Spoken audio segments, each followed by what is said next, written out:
Sir বাইদেউসকল, কৰ্মচাৰীসকলে লাভ কৰিব বকেয়া ধন আৰু এই সম্বন্ধে অষ্টম দৰমহা আয়োগৰ অধীনত এক বিশেষ খবৰ আহিছে।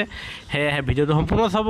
আনহাতে নতুনকৈ অহা ছাৰ বাইদেউসকলে কৰ্মচাৰী পেঞ্চনৰ প্ৰতিটো খবৰ আপডেট পাবলৈ আমাৰ চেনেলটো ছাবস্ক্ৰাইব কৰি ভিডিঅ'টো লাইক এটা দি শ্বেয়াৰ আৰু ছাবস্ক্ৰাইব কৰি নাপাহৰিব। ছাৰ বাইদেউসকল, ইয়াত চাব পোনপ্ৰাণে আমি লৈ গৈছোঁ সেই খবৰটো লৈ অষ্টম দৰমহা আয়োগৰ ডাঙৰ আপডেট।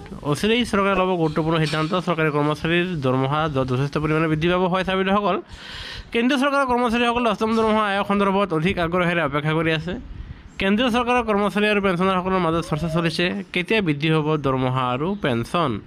চৰকাৰী সূত্ৰৰ উদ্ধৃতি দি ফাইনেন্সিয়েল এক্সপ্ৰেছৰ এখন খবৰ আহি পাইছে আৰু য'ত অনাগত 2 বা 3 সপ্তাহৰ ভিতৰত অষ্টম দৰমহা আয়োগৰ টাৰ্মছ অফ ৰেফাৰেন্স চূড়ান্ত কৰিব আৰু য'ত কেন্দ্ৰীয় চৰকাৰে প্ৰতি 10 বছৰৰ মূৰে মূৰে কৰ্মচাৰীৰ দৰমহা সংশোধন কৰে আৰু দৰমহা বৃদ্ধি বা সংশোধনৰ বাবে এখন বিত্তীয় আয়োগ গঠন কৰে। সাধাৰণতে বিত্তীয় আয়োগৰ বিস্তৃত প্ৰতিবেদন প্ৰস্তুত কৰিবলৈ প্ৰায় এবছৰৰ প্ৰয়োজন হয়। এই প্ৰতিবেদন কেন্দ্ৰীয় চৰকাৰ, ৰাজহুৱা খণ্ডৰ উদ্যোগ, ৰাজ্য চৰকাৰ আৰু অন্যান্য সংশ্লিষ্ট সংস্থাসমূহক অংশীদাৰ হিচাপে লোৱা হয়।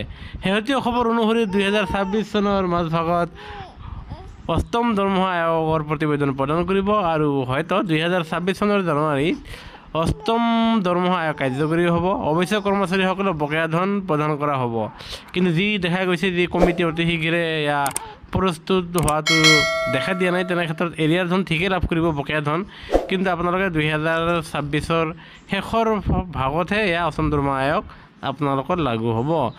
ইয়াৰ মাজতে চৰ্চা হৈছে যে কেন্দ্ৰীয় চৰকাৰৰ কৰ্মচাৰীৰ কিমানকৈ দৰমহা বৃদ্ধি হ'ব পাৰে আৰু যাৰ ফলত অষ্টম দৰমহা আয়োগৰ অধীনত যি ফিটমেণ্ট ফেক্টৰ সেয়া আপোনাৰ 1.92ৰ পৰা 2.86ৰ ভিতৰত থাকিব পাৰে বুলি বিভিন্ন মহলে সেয়া দাবী কৰিছে। এই ক্ষেত্ৰত হ'ল ফিটমেণ্ট ফেক্টৰনো কি? এয়া আপোনালোকে জানে যে ফিটমেণ্ট ফেক্টৰ হ'ল দৰমহা গণনা কৰা, বৃদ্ধি কৰাৰ এক সূত্ৰ, যিটো আপোনাৰ বেচিক পেৰ সৈতে সেয়া পূৰণ কৰা হয়।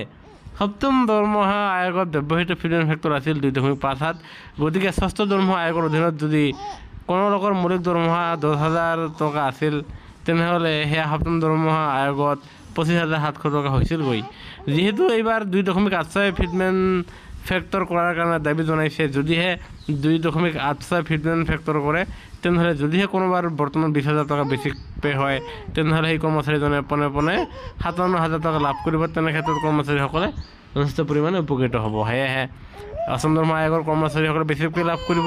আনহাতে 26ৰ শেষত আপোনালোকৰ অষ্টম দৰমহা আয়োগৰ সুবিধা পাবলৈ সক্ষম হ'ব। সেয়েহে কৰ্মচাৰী পেঞ্চনাৰৰ প্ৰতিটো খবৰৰ বাবে আমাৰ চেনেলটো ছাবস্ক্ৰাইব কৰিবলৈ নাপাহৰিব।